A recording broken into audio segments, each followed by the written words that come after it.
거룩하신 하나님 아버지 감사합니다. 오늘도 저희들을 이렇게 불러주셔서 귀한 하나님 말씀을 나누게 하시고 깨닫게 하시니 감사합니다. 우리 모두 오늘도 열린 마음으로 하나님 말씀을 받게 하시고 이 말씀이 우리의 영적인 양식이 되게 하여 주옵소서. 마칠 때까지 하나님께서 함께 하시고 도와주옵소서. 예수님 이름으로 감사하며 기도합니다. 아멘. 할렐루야. 우리 시간 우리 목사님들이 좋은 말씀을 주셨습니다. 저는 오늘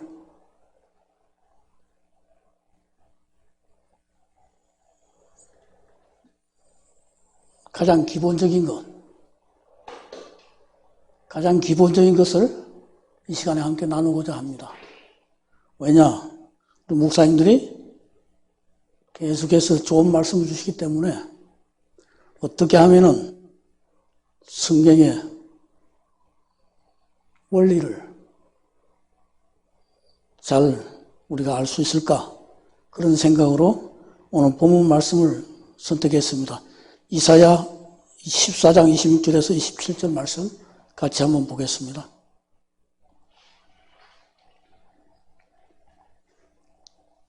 (984페이지입니다) 제가 가진 성경은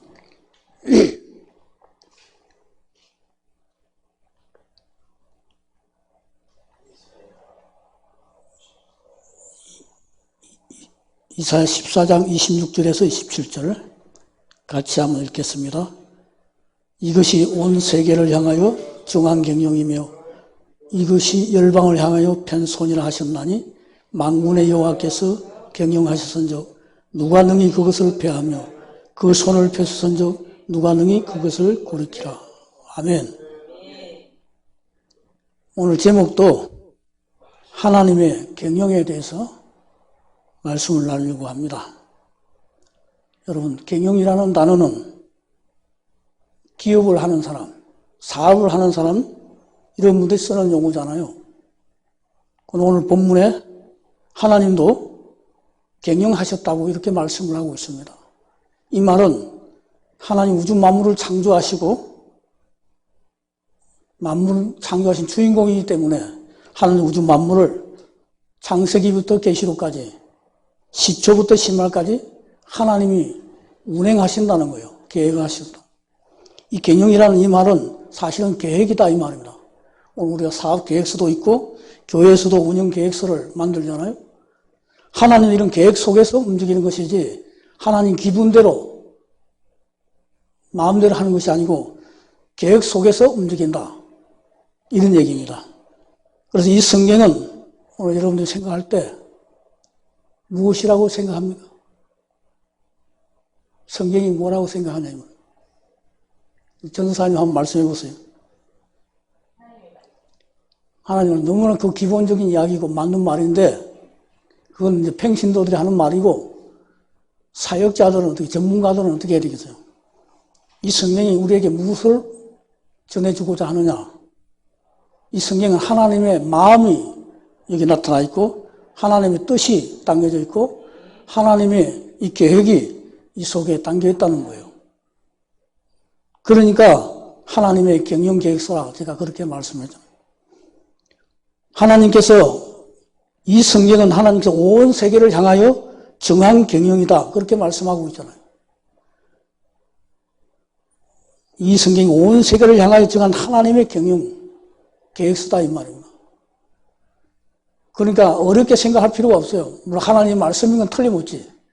그런데 이 말씀 속에서 우리에게 알려주고자 하는 이유는 하나님의 계획을 온 세계를 향한 계획을 여기 기록해 주고 있다 이 말입니다. 이사야 14장 24절에도 나와 있죠. 만군의 여호와께서 맹세하여 가라사대 하나님이 맹세까지 해가면서 말씀을 하시는 거잖아요. 나의 경영한 것이 반드시 이루리라.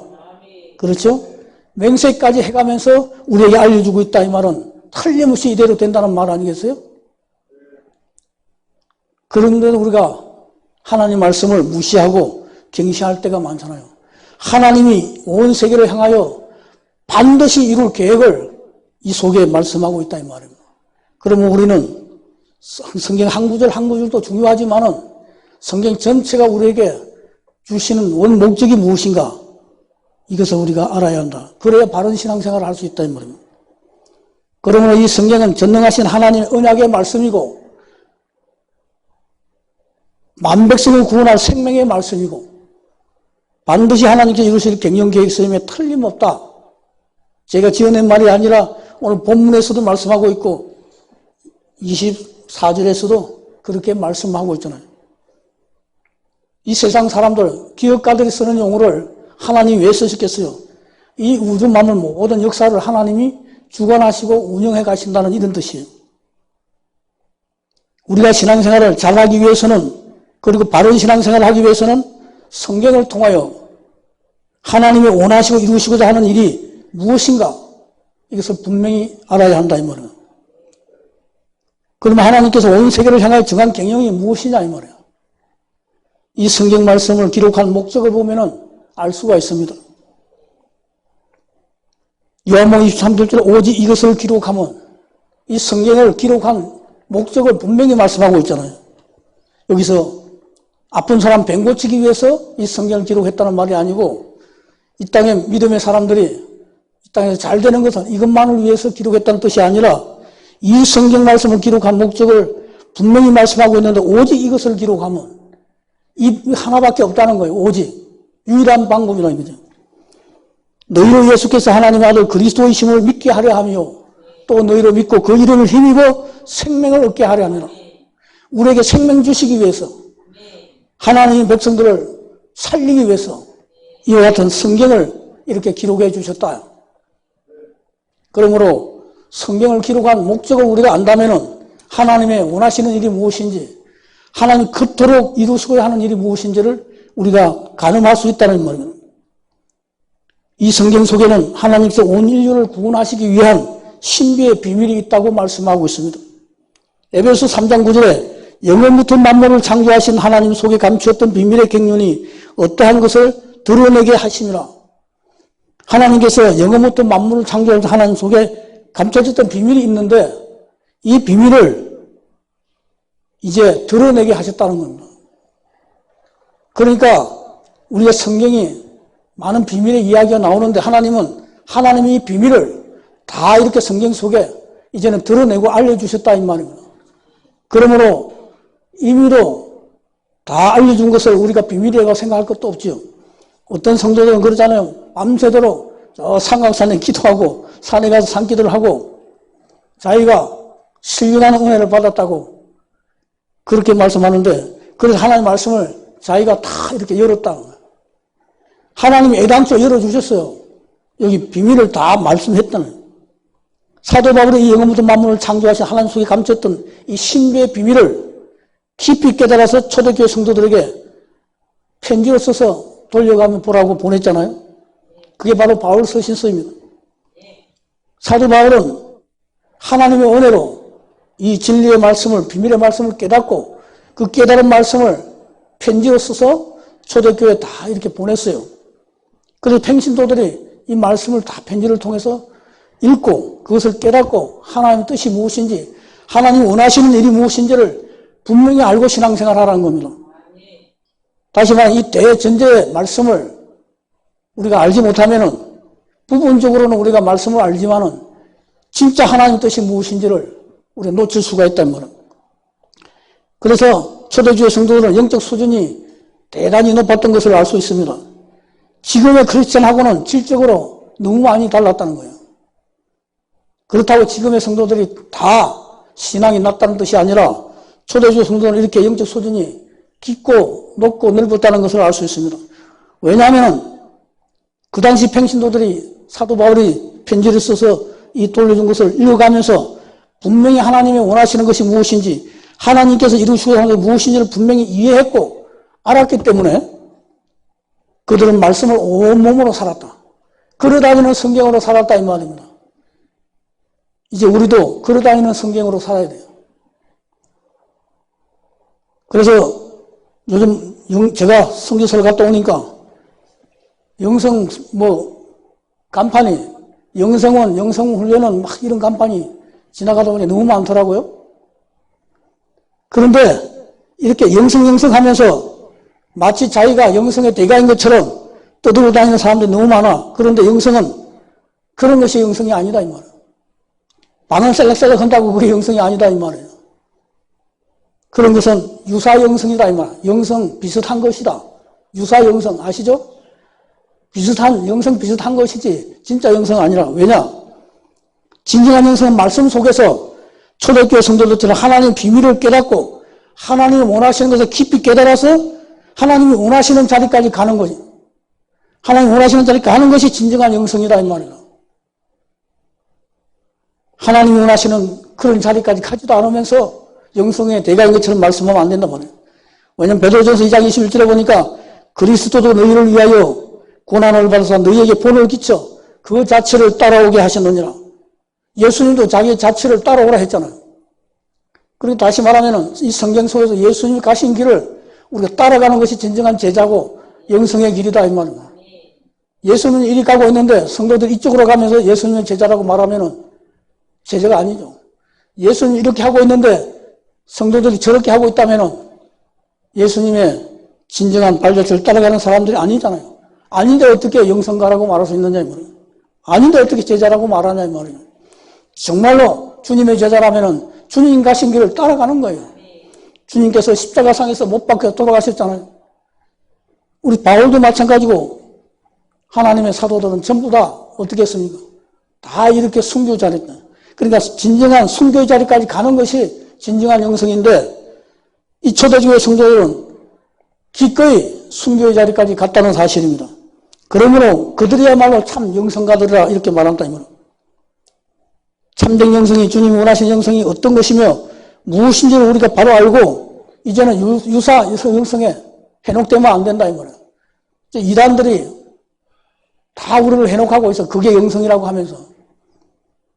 왜냐하면 마태복음 7장 21절에 보면 예수님께서 나더러 주여 주여 하는 자마다 다 천국에 들어갈 것이 아니라고 분명히 말씀했잖아요. 그 말은 진짜 영성이 무엇인가를, 하나님이 원하시는 것이 무엇인가를 예수님이 말씀해 주고 있습니다. 나더러 주여 주여 하는 자마다 천국에 다 들어갈 것이 아니요 다만 하늘에 계신 내 아버지의 뜻대로 행하는 자라야만이 천국에 들어온다고 분명히 말씀했잖아요. 그러니까 우리가 천국에 가는 길은 예수님을 따라가는 길이고 말씀을 따라가는 거예요. 말씀과 동행하는 길이다 이 말입니다.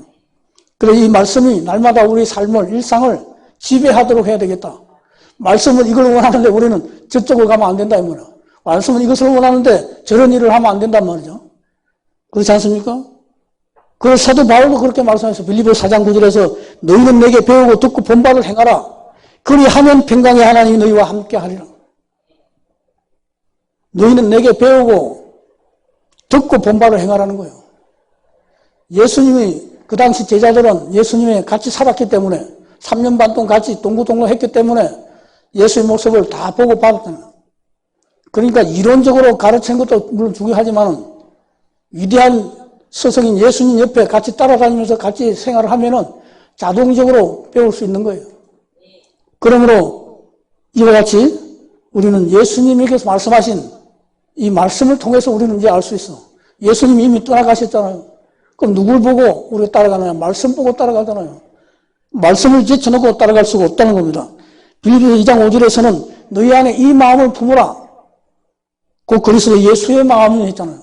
오늘 우리는 예수의 마음을 품어야 한다. 전혀 예수의 마음이 없는 사람이 목회자를 한다? 그것도 말이 안 맞죠? 그 유사 목회자야. 유사 목회자, 유사 목사. 참 목사가 아니고 목사 비슷한 사람이야. 목사 비슷한 사람이 너무 많아. 왜냐? 신학을 졸업하고 대학원을 졸업하고 안수를 받으면 강도사 시험 치고 안수를 받으면 목사는 목사 맞는데 그는 세상의 제도에 의해서 된 목사고 진짜 하나님의 예수님의 제자는 이 말씀대로 동행하는 사람, 말씀대로 따라가는 사람이 기다리면 그게 영성의 사람이고 진정한 제자라 이 말입니다. 그래서 너희 안에 이 마음을 품으라고 그러잖아요. 그래서 예수를 정말 만난 사람은 그 마음이 예수의 마음으로 다 천지되게 돼 있어요. 왜? 성령이 그렇게 역사하시잖아요. 그러면 우리는 예수의 마음을 품은 사람으로 살아가야 한다는 그러면 우리는 예수님보다 더 신령하려고 하면 안 돼. 말씀보다 더 깊이 들어가면 안 된다 이 말이야. 어떤 사람은 자기가 성령이라고 자꾸 신문에다 글이 내더라고. 오늘 아침에도 내가 읽어보고 왔는데 돈이 얼마나 많으면은 동아일보에 딱 한 면을 다 기록해놨어요. 자기가 뭐해서 성령이라고. 아마도 맛이 간 사람이 마귀가 그 마음 혼미게 해가지고 진리를 깨닫지 못하게 하니까 자기가 성령 보혜사라고 그러잖아. 그러면 우리는 예수님보다 더 신령하려고 하면 안 된단 말이죠. 그리고 예수님보다 하나님 말씀보다 깊이 들어가려면 안 돼. 우리가 예수님보다 어떻게 더 깊이 들어가겠어요? 하나님 말씀보다 우리가 어떻게 더 신령해야 되냐면. 그런데 우리는 예수님보다 더 신령하려고 하고 있고 예수님의 이 말씀보다 더 깊이 들어가려고 하다 보니까 산신령이 됐어. 저 산에 가면 산신령이 너무 많아. 그렇게 떠들고 다니는 사람들은 다 산신령들이야. 신령 하다가 산신령이 되어버렸다니까요. 그러면 우리는 지극히 정상적인 크리스찬의 삶을 살아야 한다. 예수님보다 말씀보다 더 신령하려고 하고 더 깊이 들어가려고 하면은 산신령이 되고 다 그들은 이단이 될 수밖에 없어. 이단 된 사람들 보면은 다 그렇게 말씀보다 자기가 더 깊이 들어가려고 하고 예수님보다 더 신령하려고 하기 때문에 자기가 보혜사라고 그러잖아요. 이단이 된 사람들 보면은 모두 다 성경 말씀보다 자기가 더 깊이 들어가려고 예수님보다 더 신령하려고 환장한 사람들이야. 환장한 사람. 그렇잖아요. 자기가 예수라고 그러고 말이죠. 마시러 가도 한참 갔죠. 그러면 사도 바울이 깊이 깨달은 말씀이 뭐냐 이거죠. 하나님 비밀이 뭐냐. 이 성경 속에는 2930명의 인물이 등장하고 있어요. 1551개의 지명이 등장하고 여러 가지 사건과 수많은 이야기가 기록되어 있잖아요. 그러니까 이 사건 하나를 설교하려면 몇 년이 가도 못하잖아요. 그렇죠? 목사 되고서 이 성경 전체를 다 설교하는 건 참 힘들다고요. 그 중에 중요한 것을 우리가 뽑아내서 설교를 하잖아요. 근데 여기 2930명의 인물이 나니까 어떤 목사님들은 인물에 대한 설교를 많이 한다 이 말이에요. 그것도 부분적이긴 하죠. 사도 바울의 얘기, 삼손에 대한 얘기, 아브라함에 대한 얘기, 그것도 설교의 재료는 되는데 아브라함 얘기하려고 성경 기록하지 않았다 이 말이에요. 모세 말하려고 기록하지 않았어. 이 성경은 오직 예수 그리스도를 알리기 위해서 이 속에 2930명의 엑스트라를 등장시키고 있다. 예수님이 주인공이고 2930명은 엑스트라고 조연에 불과하다는 거예요. 그런데 우리는 예수님을 빼버리고 그 조연에 우리가 매여 있다. 그 엑스트라에 우리가 매이면 안 돼. 이 성경의 주인공은 예수 그리스도라고 이 성경이 내게 대하여 증거하는 것이라고 본인도 그렇게 말씀하잖아요. 예수님. 그런데 우리는 주인공을 빼버리고 엑스트라 붙잡고 살아가고 있어요. 우리의 능력 주시는 자가 누구세요? 바울이 우리 능력 주시는 자가 아니잖아요. 예수님이 하나님이 우리에게 능력 주시는 것이지 바울이 주시는 것은 모세가 우리에게 능력 주시는 거 아니잖아요. 그렇죠? 이것은 사도 바울이 양파꽃을 벗기듯이 벗겨보니까 뭐가 나왔냐? 이 성경 속에 예수 그리스도가 주인공이라는 사실을 알아냈다. 다른 인물들 모두 다 조용히 엑스트라라는 사실입니다. 요한복음 5장 39절 이 성경이 내게 대하여 증거하는 것이라고 예수님 자신이 분명히 얘기하고 있잖아요. 구약의 선지자를 통해서 시대마다 예수님에 대한 걸 계속 알려줘서 하나님 뜻을 알려줬어요. 그럼에도 불구하고 이스라엘 백성들이 깨닫지 못하고 계속 범죄하니까 말씀이 육수돼서 직접 예수님 오셔가지고 이 성경이 내게 대하여 증거하는 것이 얼마나 답답했으면 예수님이 그렇게 했겠어요. 구약의 선지자들이 기록한 그 말씀이 나에 대한 말씀이다 이 말입니다. 다른 사람을 전하려고 하는 것이 아니라 나에 대한 것을 증거하는 것이라고 예수님이 하도 답답하니까 내가 바로 이 성경이 말하는 그 예수다. 그 비밀이다. 하나님의 비밀이다. 그렇게 말씀하고 있는 거예요. 그 다음에 요한복음 14장 6절에도 내가 곧 길이요 진리요 생명이니 나로 말미암지 않고는 아버지께로 올 자가 없느니라. 예수님 분명히 그렇게 말씀했잖아요. 그러니까 성경의 모든 결론은 누구냐? 예수 그리스도. 성경의 결론은 마가도 아니고 베드로도 아니에요. 물론 수제자인 것은 사실이지만은 이 성경이 예수에 대한 것을 말씀하고 있다는 겁니다. 그러므로 우리는 예수 그리스도가 하나님의 비밀이고 예수 그리스도를 알려주기 위해서 구약 성경에 수많은 인물들을 등장시키고 있다는 사실을 알아야 돼요. 왜냐, 골로새서 2장 2절에 보니까 이는 저희로 마음의 위안을 받고 사랑 안에서 연합하여 원만한 이의 모든 부여에 이르러 하나님의 비밀인 그리스도를 깨닫게 하려 함이라고 분명히 말씀하고 있잖아요. 하나님의 비밀인 그리스도를 깨닫게 하려 함이라. 이 성경에 수많은 인물들을 기록한 것은 예수를 깨닫게 하기 위해서, 예수를 알리기 위해서 이 성경에 수많은 사람을 기록하고 있고 여기에 수많은 이야기를 하고 있다는 겁니다. 그래서 이것을 깨닫게 하기 위해서, 예수 그리스도를 알리기 위해서, 하나님과 아버지와 그리스도 신비의 지식에 이르게 하기 위해서 이 속에 2930명의 인물을 등장시키고 1551개의 지명이 나오고 있고 수많은 사건과 수많은 이야기를 기록하고 있다면, 오늘도 마찬가지죠. 우리 자녀들에게 뭔가를 설명하려면은 그 본론을 바로 얘기하면 못 알아들으니까 주변에 있는 예화를 든다든가 여러 가지 이야기를, 사건을 얘기하면서 본론을 내잖아요. 바로 성경도 그런 거예요. 하나님도 구약의 선지자들을 계속해서 그 시대마다 필요할 때마다 선지자를 보내서 예수에 대한 이야기를 계속 하는 거예요. 예수라는 이야기는 하나님의 계획을 설명하고 있는다 이 말이에요. 그래서 이 성경 속에 2930의 인물을 등장시키고 1551개의 지명들을 기록하고 있고 수많은 사건과 수많은 이야기를 기록해 놓은, 우리는 이것을 뭐 때문에 그렇게 했는가를 알아야 돼요. 뭐 때문에 모세를 여기 등장시키고 뭐 때문에 사무엘을 등장시키는가. 주님을 그냥 우리를 빼버리고 그 사무엘에 취해가지고 사도 요한한테 취해가지고 신앙생활하고 있다면 그건 그 딸이야, 그 딸이. 몸통을 잡아야 붙잡아, 몸통은 제쳐놓고 자꾸 개다리만 붙잡으면 안 되잖아요. 그죠? 우리에게 능력 주시는 자도 예수님이고 우리에게 기적을 베푸시는 자도 예수님이고 우리를 지시는 지혜를 주시는 자도 예수님이야. 여기 성경에 2990명은 2930명은 다 그냥 개다리. 아시겠어요? 예수, 이 성경 속 예수 붙잡아야 돼. 자꾸 다른 거 붙잡으면 안 되는. 은사 주시는 분도 예수님이잖아요. 그런데 예수님, 은사의 주인공 되시는 예수님을 붙잡아야지 왜 자꾸 껍데기를, 가지를 붙잡히냐면. 그러면 왜 물 때문에 그토록 하나님은 예수 그리스도를 우리에게 알려주시기를 원하셨을까? 그것은 우리를 온전케 하실 분이 예수밖에 없기 때문에. 석가모니가 우리를 온전케 하시겠어요? 우리를 온전케 하실 분은 오직 예수밖에 없기 때문에 하나님은 구약에서부터 예수를 자꾸 알리기 위해서 선지자를 보내주셨다는 겁니다. 우리의 이랬던 하나님의 형상을 회복시키는 분도 예수밖에 없다는 겁니다. 그래서 히브리 12장 2절에 믿음의 주여 또 온전케 하시는 예수를 바라보자 그러잖아요.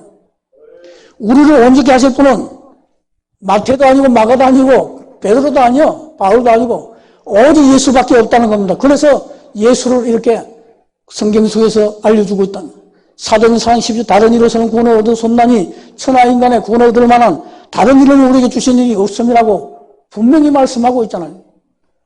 다른 이로서는 구원을 얻을 수 없다고 분명히 말씀하고 있죠. 그래서 천하 인간의 구원을 얻을 만한 다른 이름을 우리에게 주신 일이 없어. 그래서 오직 창세기부터 계시록까지 오직 예수 얘기하고 있는 거예요. 어떤 목사님은 솔로몬에 대한 얘기만 자꾸 하고 있고 어떤 목사는 뭐 식물에 대한 얘기만 하고 있는데 여기 식물을 이야기하라고 있는 게 아니고 예수를 알리기 위해서 주인공을 알리기 위해서 그런 식물도 예화를 드는 거예요. 한마디로 말하면. 안 그렇습니까? 다 빼버리고 알맹이 빼버리고 껍데기 갖고 놀라면 안 된다 이 말은. 그런 신앙생활은 100번 해도 아무 소용없어요.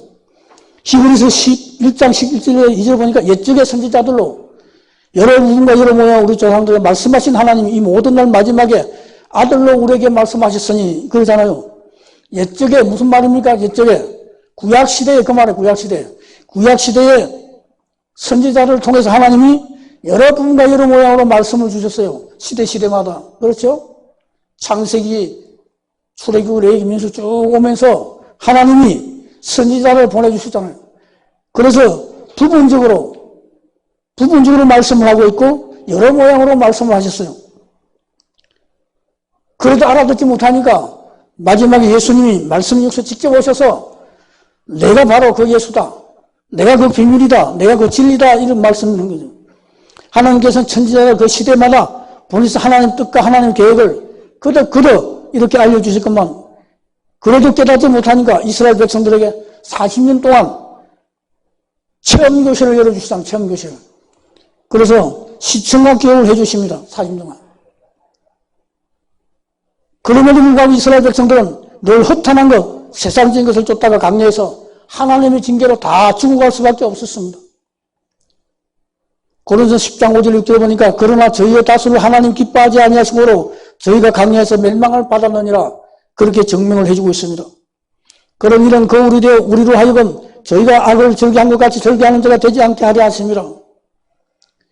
한마디로 말하면은 구약시대에 많은 사람 다수를 하나님 기뻐하지 아니하고 그래서 강요해서 다 멸망을 당했잖아요. 이것이 거울이 되어서 후대 예수 믿는 사람, 후대 예수 믿지 않는 사람이 이 모습을 보고 참고하라 이 말입니다. 다시는 구약의 그 백성들처럼 멸망당하지 말라는 얘기입니다. 이렇게 체험교실을 열어주시고 시청각 교육까지 해주셨는데도 불구하고 이스라엘 백성은 또 허탄한 것을 쫓아가고 우상을 쫓아갔다 이 말입니다. 하나님께 강야 40년 동안 체험교실을 열어서 시청각 교육을 시켰지만 그래도 깨닫지 못하니까 전능자 하나님께서 창조주 하나님께서 하도 답답하니까 말씀이 육시되어서 직접 오셨잖아요. 그렇죠? 조연들 엑스트라를 자꾸 보내봤자 확실히 깨닫지 못하니까 주인공이 직접 오셨어. 여러분 제 사진을 이렇게 보다가 제가 실물에 오면 더 확실히 알지요. 옛날에 결혼하기 전에 혹시 선 봤습니까? 선 보기 전에 뭐 봐요? 먼저 사진을 이렇게 보내주잖아요. 중매쟁이가. 그 사진에 보면 멋있기도 하고 근데 실물을 딱 보니까 어때요? 더 멋있는 사람도 있고 실망하는 사람도 있잖아요. 그러니까 실물을 봐야 돼. 사진만 보면 안 돼. 구약을 쉽게 말하면 우리가 사진으로 보는 거에서 그리고 사진을 보다 보니까 확실히 분명하지 않으니까 이스라엘 백성을 계속해서 하나님 원치 않는 길로 갔단 말이죠. 그러니까 시대마다 선지자를 보냈어. 그래도 깨닫지 못하니까 예수님이 말씀인 육신에서 직접 오셨다 이 말입니다. 그래서 체험교실, 시청각 교육을 해줬다 이 말입니다. 그럼에도 불구하고 이스라엘은 늘 허탄한 것, 세상적인 것을 쫓다가 강요해서 하나님의 징계로 다 죽어갈 수밖에 없었잖아요. 하나님께 강요하신 동안 이렇게 체험교실 열어주셨고 우리 주일 학생들 이런 행을 체험교실 보내죠.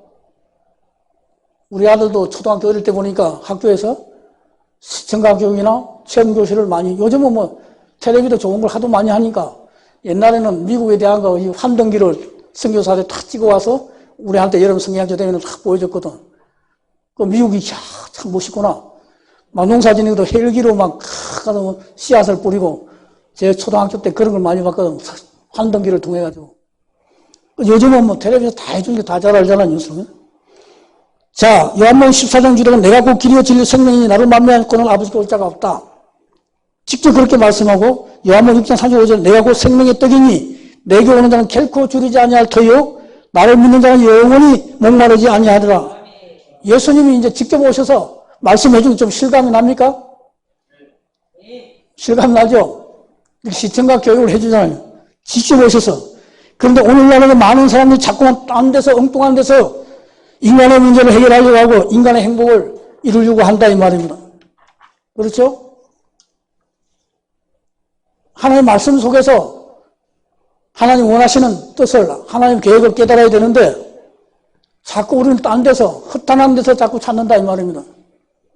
그러나 다른 곳에서는 해답을 찾을 수가 없고 우리의 문제를 해결해 주는 길이 없다는 겁니다. 오직 인간의 문제, 죄의 문제를 해결할 수 있는 분은 오직 예수 그리스도밖에 없다는 사실을 성경에 말씀해 주고 있어요. 그러면 사도 바울이 깨달은 예수 그리스도에게 감춰진 비밀이 무엇이냐?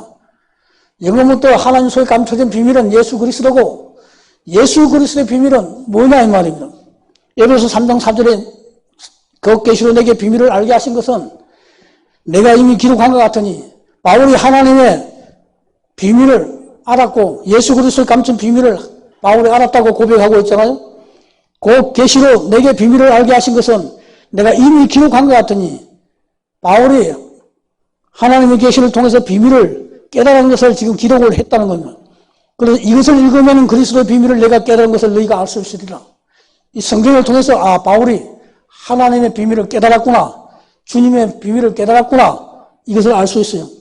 골로새 1장 18절에 그런 몸인 교회의 머리라 그 근본이요. 에베소 1장 23절에는 교회는 그의 몸이니 만물을 충만케 하시는 자의 충만이니라 그렇게 말씀하고 있잖아요. 그러니까 예수 그리스도의 비밀은 교회라는 거예요. 교회. 예수 그리스도가 교회라는 사실을 사도 바울이 깨달았다 이 말입니다. 사도 바울이 양파 껍질을 벗듯이 벗기고 또 벗겨보니까 그리스도의 몸을 발견했어. 왜? 그의 몸이 교회라는 사실을, 그가 교회의 머리라는 사실을 알게 됐다 이 말입니다. 구약에서는 우리가 잘 몰랐어. 그런데 예수님께서 분명히 말씀해 주잖아요. 그래서 하나님 예수 그리스도의 교회, 예수 그리스도의 몸을 세우기를 원한다는 사실을 알 수가 있습니다. 에베소 4장 12절 이는 성도를 온전케 하며 봉사 일을 하게 하며 그리스도의 몸을 세우라 하심이라. 하나님의 비밀은 예수 그리스도고 예수 그리스도의 비밀은 예수 그리스도의 교회를 세우는 것을 원하셨다 이 말입니다. 하나님의 계획은 교회를 통해서 많은 이방인들이 다 구원받게 하는 목적을 갖고 계셨다는 것을 알 수 있어요.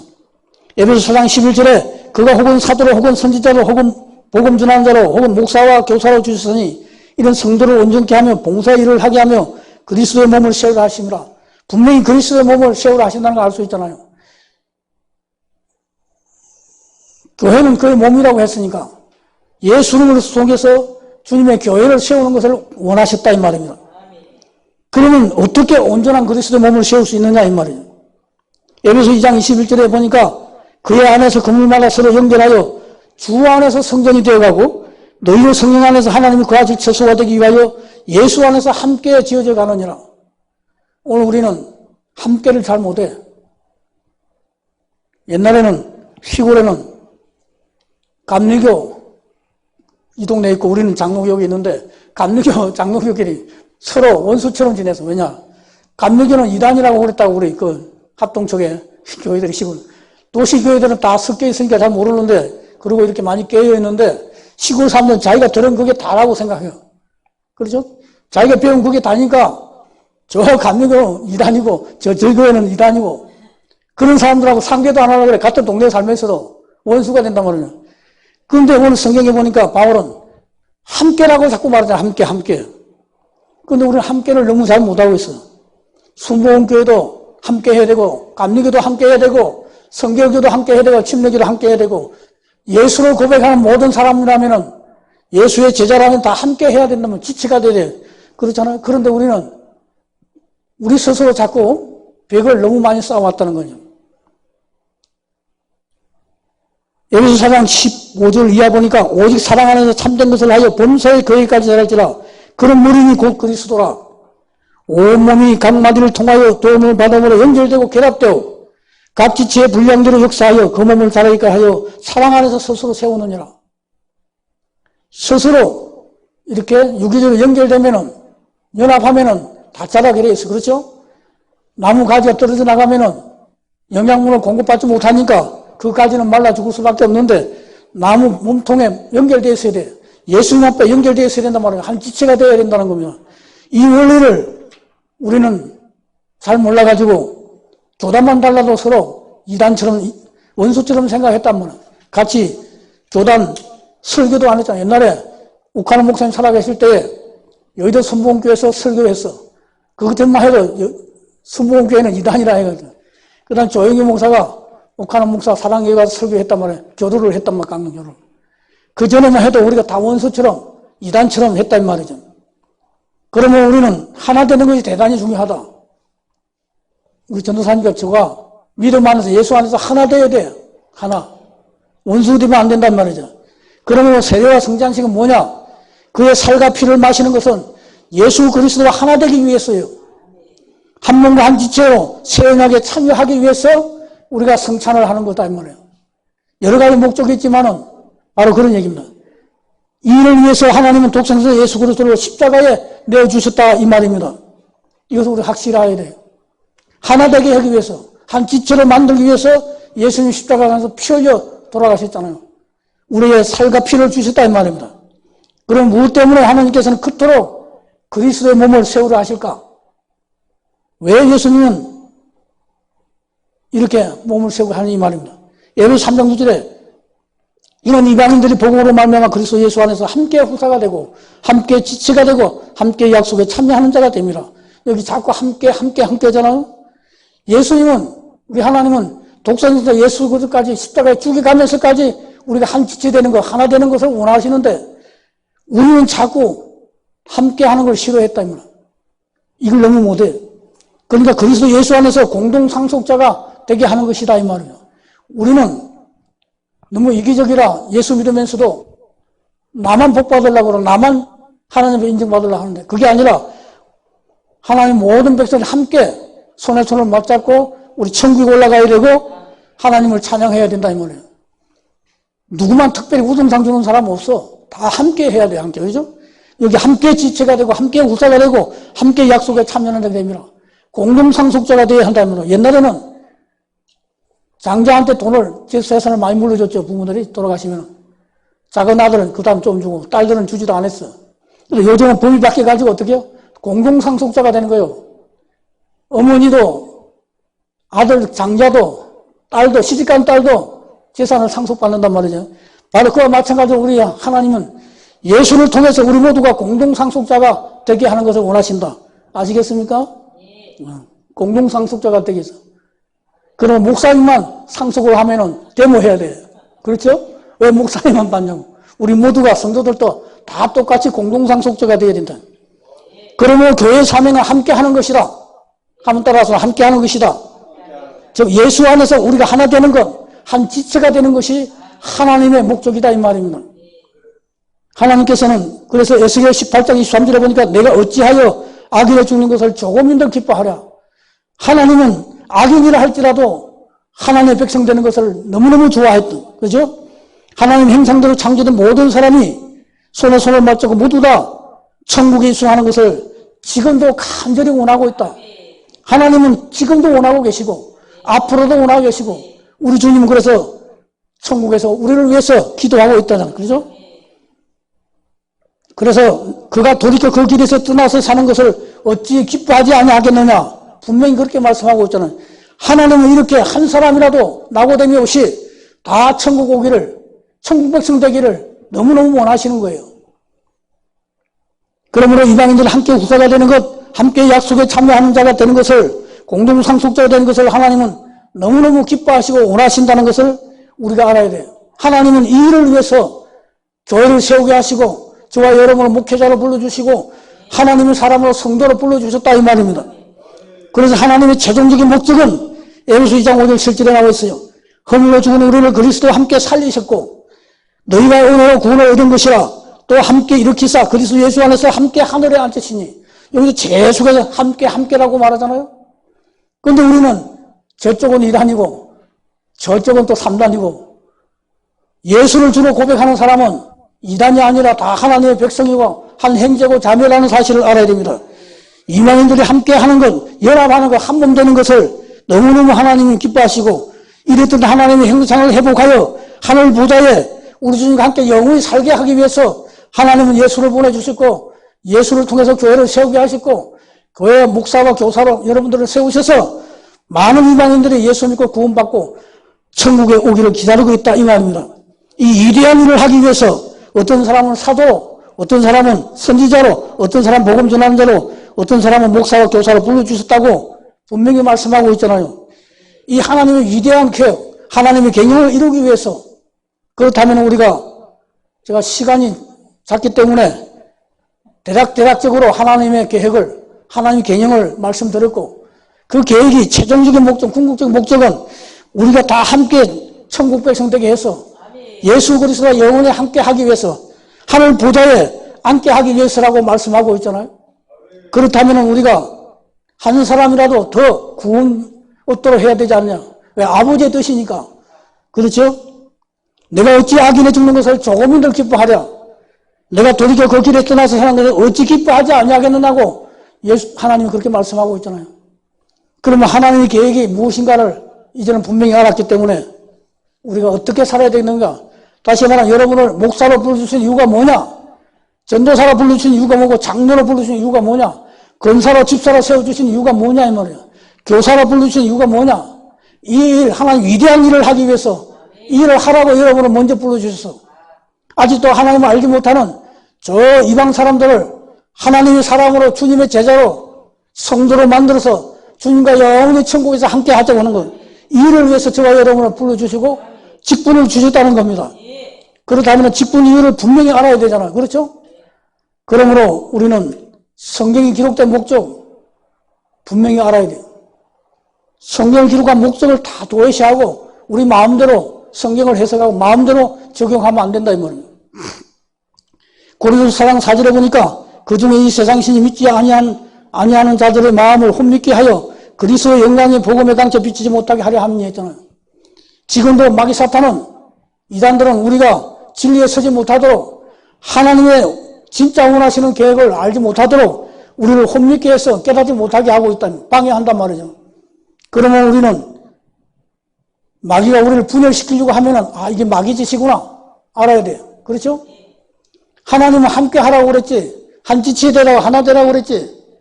예수 안에서 사랑하는 하나 되라고 그랬지. 분열되라고 하지 않았어요. 마귀라는 말은 분열이라는 말이에요. 분열. 이완시키다 분열시키다. 교회를 목사와 장로가 싸워서 분열시키고 성도와 목사님과 자꾸 분열시키고 이교단과 제교단을 분열시키고 마귀 사탄은 지금도 우리를 자꾸 분열시키고 진리에 서지 못하도록 하나님의 계획을 깨닫지 못하도록 우리를 자꾸 혼미하게 한다는 말입니다. 이단들은 자꾸 우리를 유혹하는 이유는 우리를 혼미케 해서 진리에 서지 못하도록 하나님의 계획을 깨닫지 못하도록 방해한다는 말입니다. 그러므로 저와 여러분은 하나님의 원목적, 하나님 경영하시는 이 성경에서 기록한 목적이 무엇인지, 성경을 왜 우리에게 기록해 주시는지, 오직 이것을 기록하면 너희로 예수께서 하나님의 아들이심을 믿게 하려 하며 또 너희로 믿고 그 이름을 힘입어 생명을 얻게 하려 함이라. 이 사실을 분명히 기억한다면 이제 남은 생에 우리가 어떻게 살아야 할 것인가, 어떻게 사명을 감당하고 어떻게 직분을 감당해야 할 것인가를 분명히 안 줄로 믿습니다. 믿습니까? 이해했습니까? 확실합니까? 확실하게 가르쳐야 돼. 대충 가르치면 안 돼. 그렇죠? 이렇게 하는 거 보니까 확실히 알았다는 뜻이에요. 그죠? 기도하겠습니다. 하나님 아버지 감사합니다. 오늘도 부족한 종이 두서없이 하나님 말씀을 전했습니다.